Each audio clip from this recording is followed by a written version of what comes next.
Tomato চাটনি বানানোর জন্য গোটা গোটা টমেটোগুলোকে আমি এইভাবে কেটে রেখেছি। আর নিয়েছি আমসত্ত্ব, কিশমিশ, কাজু বাদাম আর বীজ ছাড়িয়ে খেজুরগুলোকে এরকম লম্বা লম্বা করে কেটে নিয়েছি। সর্ষের তেল নিয়েছি, গরম হয়ে গেছে। এখন আমি দুটো শুকনো লঙ্কা এর মধ্যে দিয়ে দিচ্ছি। একটু নাড়াচাড়া করে নিয়ে এখানে 1/2 চামচ 5 ফোড়ন এর মধ্যে দিয়ে দিচ্ছি। 5 ফোড়ন থেকে একটা খুব মিষ্টি গন্ধ আসছে। এবার আমি টমেটোগুলো এর মধ্যে অ্যাড করে দিচ্ছি।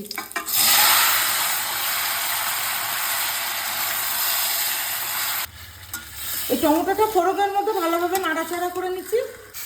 গ্যাসের ফ্লেমটা 2 মিনিট জোরে রেখে আমি এই টমেটোগুলোকে ফোড়নের সঙ্গে মিশিয়ে নিচ্ছি। 2 মিনিট হয়ে গেছে। এবার লবণ দিয়ে ভালোভাবে নাড়াচাড়া করে 5-6 মিনিট লো ফ্লেমে ঢাকনা চাপা দিয়ে টমেটোটাকে সিদ্ধ করতে দেব।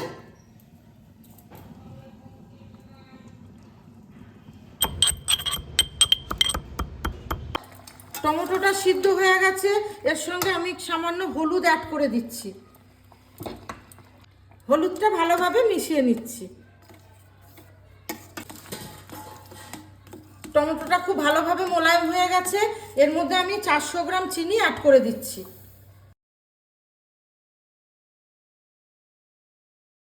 চিনিটাকে গলাবার জন্য আমি 2 মিনিট মিডিয়াম ফ্লেমে সিদ্ধ করব। চিনি গলে গেছে। এবার আমি এর মধ্যে 1 চামচ লেবুর রস দিয়ে দিচ্ছি। ভালোভাবে মিশিয়ে নিচ্ছি।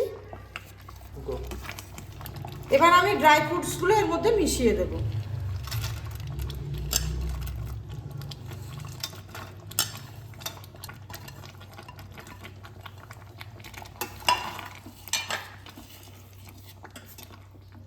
আমি একটা ভাজা মশলা তৈরি করে রেখেছি।